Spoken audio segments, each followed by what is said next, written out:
Hello दोस्तों, welcome back to my channel. तो आज मैं एक्सप्लेन कर रही हूँ एक न्यू कोरियन सीरीज को। कहानी की शुरुआत जापान के एक सिटी में होता है, जहाँ हमारी फीमेल लीड हाना को देखते हैं। हाना ने 8 साल की उम्र में ही अपने फादर को खो दिया था। वो अपने फादर से बहुत ही प्यार करती थी, आज भी उन्हें बहुत ही मिस करती है और वो अपने लाइफ में बिल्कुल अपने फादर की तरह ही बनना चाहती है। हाना बहुत ही वार्म और ऑप्टिमिस्टिक गर्ल है।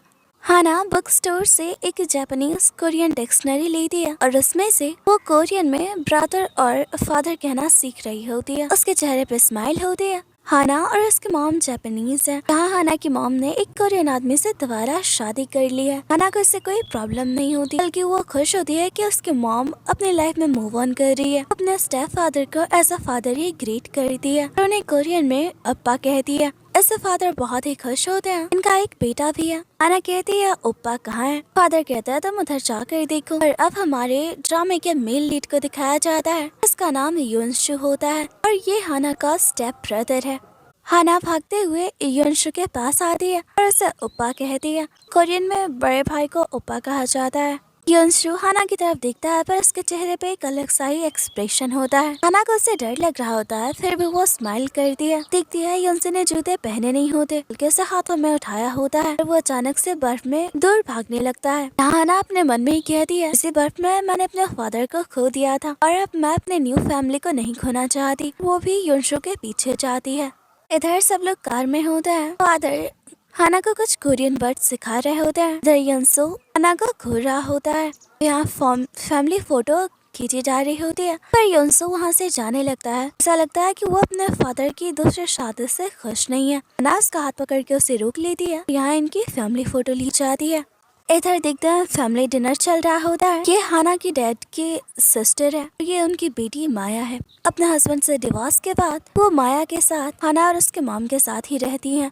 अब यहाँ फैमिली इंट्रोडक्शन होता है। युनशु बहुत ही कोल्डली बिहेव करता है। यहाँ वो किसी से कोई बात नहीं करता। ये देखकर तो माया और हाना दोनों ही हैरान थे। इधर हाना की मॉम कहती है उन्होंने यहाँ पे अपने सारे कर्जों को चुका दिया है। अब वो अपने हस्बैंड के साथ कुछ महीनों के लिए यहाँ से बाहर जाने वाली है। तो वो माया की मॉम को कहती है कि उन्हें हाना और युनशु का ख्याल रखना होगा।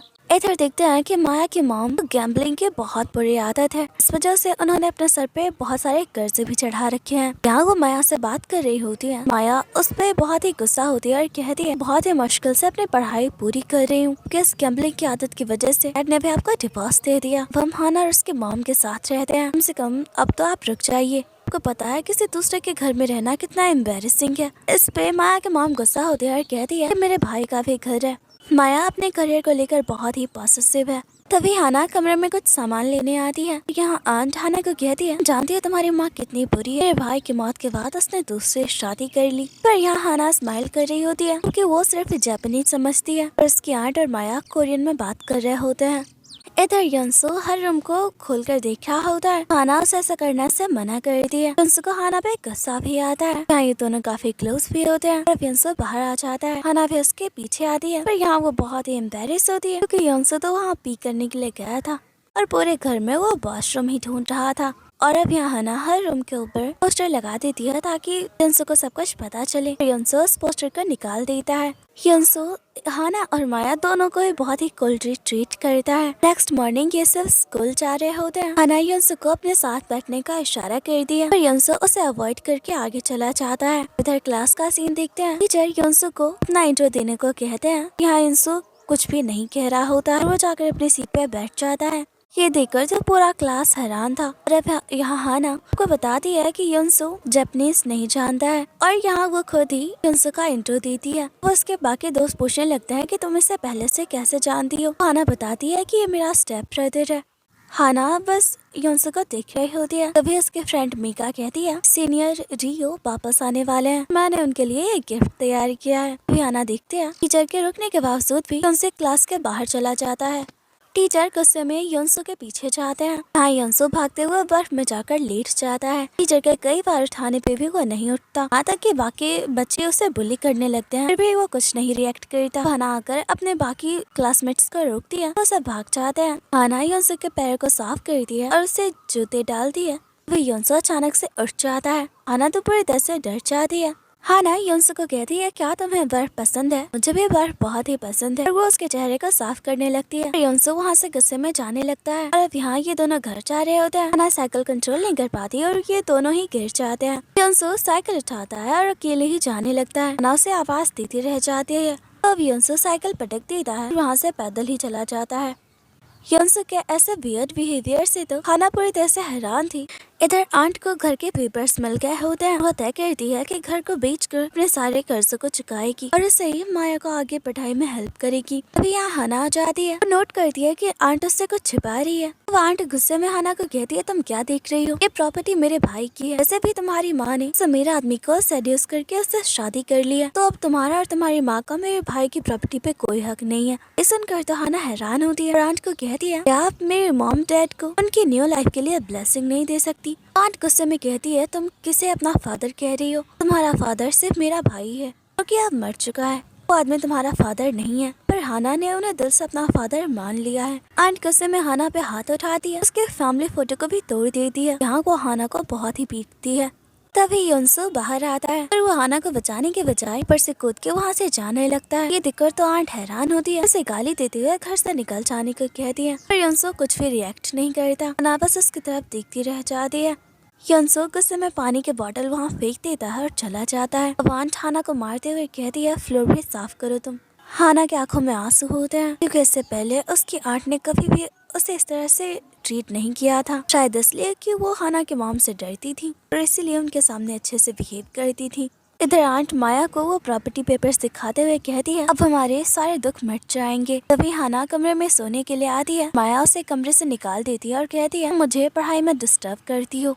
हाना के पास सोने की कोई जगह नहीं होती। अब वो योंसो के रूम में आती है। यहाँ स्केचबुक होती है जिसमें योंसो ने अपनी माँ की तस्वीरें बनाई होती है। हाना उसे देख रही होती है। तभी यहाँ योंसो आ जाता है। हाना कहती है क्या ये तुम्हारी मॉम है? योंसो कुछ भी नहीं बोलता। हाना की आंखें लग जाती है। योंसो उसकी तस्वीरें बना रहा होता है। इधर आंट कमरे से बाहर निकलती है। तभी वो गिर जाती है। दरअसल योंसो कमरे के बाहर चादर डालकर सोया होता है। आंट को तो बहुत ही गुस्सा आता है। नेक्स्ट मॉर्निंग देखते हैं हाना लॉन्ड्री के कपड़े लेकर जा रही होती है। योंसो उसे घूर रहा होता है और अचानक से हाना पे बर्फ गिरा देता है। बेचारी कपड़े लेकर उसी हाल में आती है। देखकर आंट को गुस्सा आता है, उसे कुछ और कपड़े दे देती है साफ करने के लिए। यहाँ तो आंट हाना को खाना भी नहीं देती है। कहती है मेरे भाई ने भी खाना नहीं खाया। आंट कहती है वो तुम्हारा भाई नहीं है, चुपचाप जाकर माया का कमरा साफ करो। माया हाना को कहती है तुमने सुना नहीं मॉम ने क्या कहा? जाकर मेरा कमरा साफ करो। और वो जाने लगती है। हाना उसका हाथ पकड़ के रोकती है। कहती है तुम इतनी कैसे बदल गई? तुम और आंट मुझे इस तरह क्यों ट्रीट कर रही हो? माया गुस्से में कहती है तुम ज्यादा भोली बनने की एक्टिंग मत करो। तुम्हारी माँ मुझे और मेरी मॉम को सर्वेंट की तरह हमेशा से ट्रीट करती आई है और जब हम तुम्हें उसी तरह ट्रीट कर रहे हैं तो तुम्हें बुरा लग रहा है। हाना कहती है तुम झूठ बोल रही हो। मेरी मॉम ने कभी तुम्हारे साथ ऐसा नहीं किया कि हम सब तो एक फैमिली हैं और हम खुश थे एक साथ। माया कहती है गलत फहमी मत पालो। मैं और मेरी मॉम तुम्हारे साथ कभी भी खुश नहीं थे। तुमने और तुम्हारी मॉम ने हमेशा मुझे और मेरी मॉम को एक सर्वेंट की तरह ट्रीट किया है।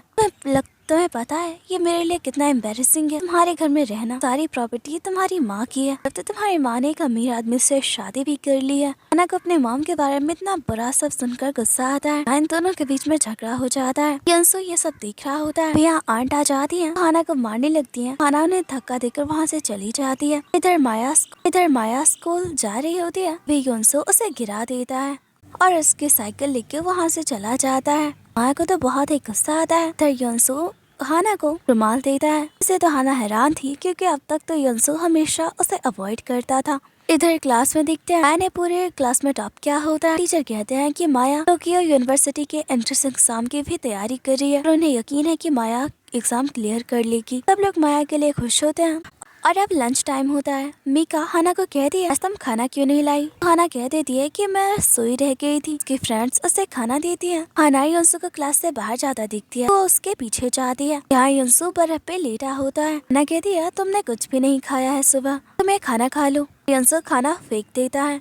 और वहाँ से चला जाता है। यहाँ हाना को योंसो के इस बिहेवियर से बहुत ही बुरा लगता है। अभी मीका भागते हुए उसके पास आती है, कहती है योंसो को बाकी बच्चे परेशान कर रहे हैं। हाना भागते हुए आती है। यहाँ देखते हैं कि योंसो के कोल्ड और एरोगेंट बिहेवियर से सारे बच्चे परेशान हो चुके हैं। ये लोग कहते हैं तुम किसी से कोई बात नहीं करते हो, ना ही टीचर का कहना मानते हो। फिर भाई योंसो उन्हें कुछ नहीं कहता। तभी एक बच्चा योंसो के गले में जो लॉकेट होता है उसे छीन लेता है। फिर हाना आती है, उन लोगों को रोकने लगती है।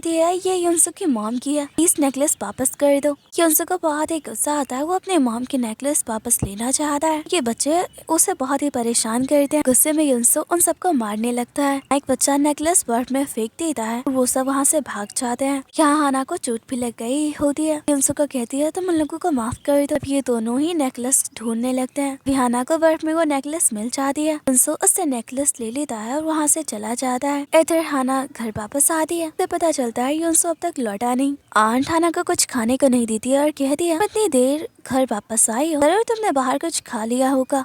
तभी यहाँ हाना की मॉम का कॉल आता है। आंट हाना को उसके मॉम से बात नहीं करने दे रही होती है। हाना की मॉम कहती है तो हाना को फोन दे देती है। हाना यहाँ बहुत ही इमोशनल हो जाती है और अपने मॉम को आंट और माया के बिहेवियर के बारे में नहीं बताती। हाना की मॉम उसे कुछ बताती है। सुनकर हाना वहाँ से भागते हुए योंसो को ढूंढने लगती है। दरअसल आज योंसो का बर्थडे है और इसी दिन उसने अपने मॉम को खोया था। उसके मॉम की मौत हो गई थी, वो सिर्फ 10 साल का था। अपनी मॉम की मौत के बाद से योंसो का बिहेवियर बहुत ही बदल चुका है। किसी से बात नहीं करता, ना तो हंसता है, ना ही वो सोशलाइज होता है। और तभी हाना को सामने योंसो दिख जाता है, तो उसे हग कर लेती है। कहती है मैं जानती हूँ तुम अपने मॉम को मिस कर रहे हो। दोनों की आंखों में आंसू होते हैं। हाना योंसो को कहती है अब मैं तुम्हारे साथ हूँ। आगू योंसो को खाना खिला दी है और उसे बर्थडे विश कर दिया। योंसो ने अपने मॉम की मौत के बाद से अपना बर्थडे कभी सेलिब्रेट नहीं किया। हाना योंसो को कहती है क्या तुम स्माइल कर सकते हो। योंसो की आंखों में आंसू होते हैं। यहाँ घर लौटते वक्त हाना योंसो से बात करने की बहुत कोशिशें करती है, उसे हंसाने की भी कोशिश करती है, कई बार उसके ऊपर बर्फ डाल देती है। आखिरकार योंसो स्माइल कर ही देता है। ये दोनों बहुत ही खुश होते हैं और इसी के साथ ये एपिसोड खत्म हो जाता है। इसके नेक्स्ट एपिसोड को देखने के लिए हमारे चैनल को सब्सक्राइब कर ले और वीडियो को लाइक करना ना भूलें। Thanks for watching. मिलते हैं नेक्स्ट वीडियो में। इसके आने वाले एपिसोड और भी ज्यादा इंटरेस्टिंग होने वाले हैं।